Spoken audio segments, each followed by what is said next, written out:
बोली बोली देवघर वाले बाबा की। Purchase by Madhubala music.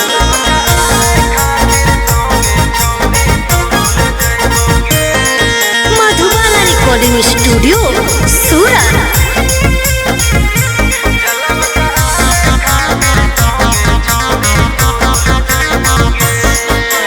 बनबो कांवरिया बाबा नगरिया यहाँ बेर जइबोगे। बनबो कांवरिया बाबा नगरिया यहाँ बेर जइबोगे।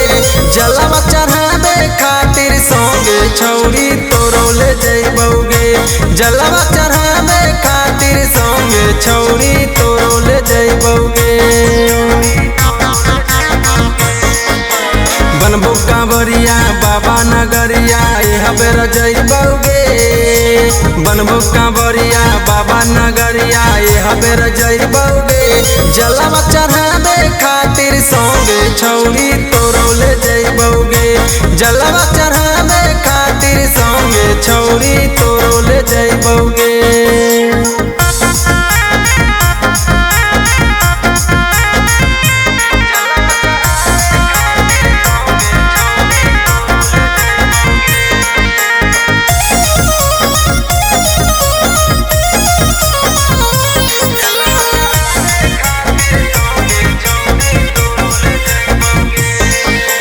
भूखल हई छौरी जंतो सोमारी हल तो दुख सारा तोर त्रिपुरारी।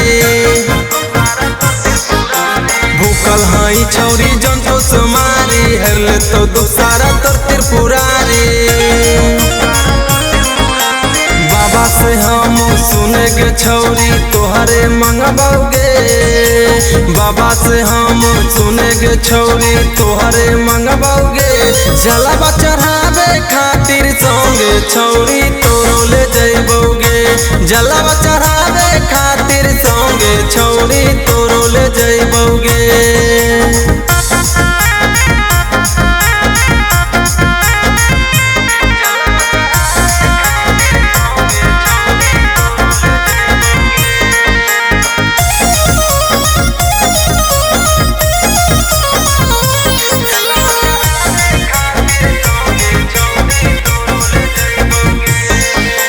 चल माथा टेकली है भोला दुआरी। रोशन का साथे हो पंकज बिहारी। चल माथा टेकली है भोला दुआरी। रोशन का साथे हो पंकज बिहारी। भले हो तो कुछ बाकी कांवर उठैबोगे। भले हो तो कुछ बाकी कांवर उठैबोगे। जलवा चढ़ावे खातिर संगे छौरी तोरो ले जइबोगे। जलवा चढ़ावे खातिर